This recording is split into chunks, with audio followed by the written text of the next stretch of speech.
Parce que la question posée serait commentée, argumentée, explicitée, illustrée dans le développement. Mais dans la conclusion, vous allez voir qu'on va essayer de faire le ramassis de tout le travail développé ici. Donc, c'est la raison pour laquelle la conclusion commence par le résumé ou le bilan de toutes les idées développées.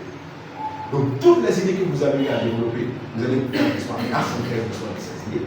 C'est ça, le bilan ou le résumé, conclusion.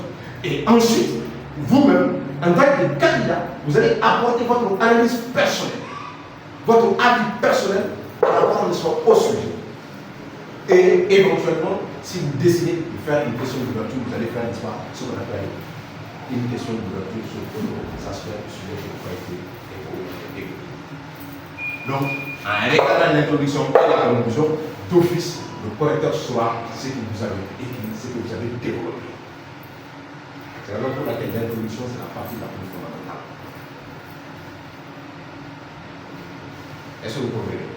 Donc, pour ce faire, le développement, nous l'on va se contenter, n'est-ce pas, de dégager les grands axes du développement. Quand vous prenez, par exemple, la thèse,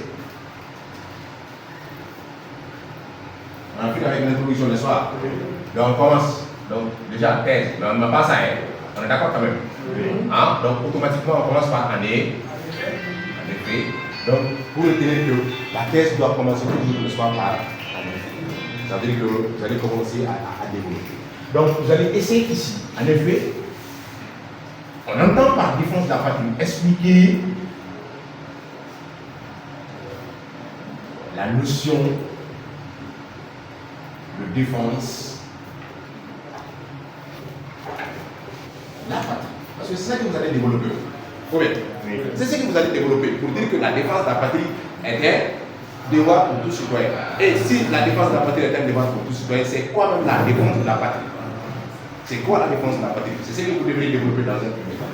Donc, expliquer la notion de défense de la patrie. Défendre sa patrie, ça veut dire quoi? Il s'agit de protéger sa patrie, de sauvegarder les acquis de sa patrie, d'aider sa patrie, n'est-ce pas?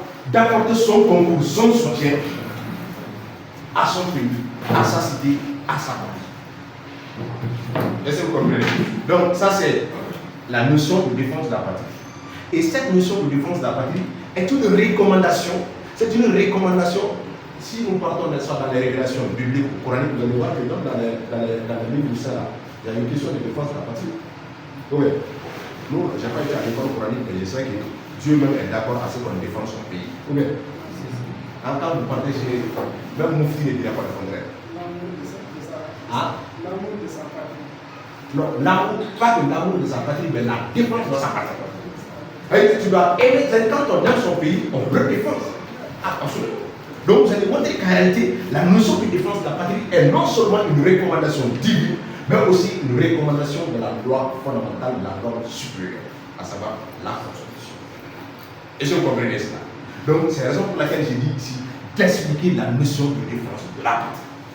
Et c'est en expliquant que vous n'allez pas faire un sujet. On ne vous demande pas, n'est-ce pas, de faire un travail journalistique, de raconter sa vie ou de raconter ce que vous savez. Non. Parler du sujet. Traiter le sujet. Uniquement le sujet. Le sujet porte sur la défense de la patrie, devoir citoyen, parler que de ça, uniquement que de ça. Est-ce que vous comprenez? Donc c'est la raison pour laquelle quand vous commencez d'office par la notion de défense de la patrie, vous allez montrer qu'en réalité que chaque citoyen, en tant qu'individu, vivant dans une société organisée, a des droits, mais aussi des obligations. Et parmi ces obligations, il a l'obligation de défendre son pays contre toute dérive, contre toute agression, contre tout complot ou encore contre toute éventualité, problème critique ou encore d'autres situations qui pourront surgir sur l'État. Parce qu'en réalité, si le citoyen ne défend pas son pays, c'est la fin du pays. C'est la fin de la patrie. Et quand la patrie meurt, le citoyen refuse. Est-ce que vous comprenez? Est-ce que vous comprenez? On comprend. On comprend. Donc c'est ce que vous devrez développer ici. Après avoir développé ça, vous allez, n'est-ce pas, mettre en évidence le devoir citoyens. Et parmi ces devoirs citoyens, il s'agit, par exemple, paiement des impositions fiscales. Autre, il peut faire quoi encore? Le citoyen, protéger, sauvegarder le bien. Correct? Et vous allez voir, je pense que c'est l'article 25 ou l'article combien qui dit que chaque citoyen doit œuvrer pour la défense ou la protection du bien commun. Regardez. Le bien commun là, œuvrer pour constitution, protéger et sauvegarder. Il faut voir 25, 26, 27 comme ça.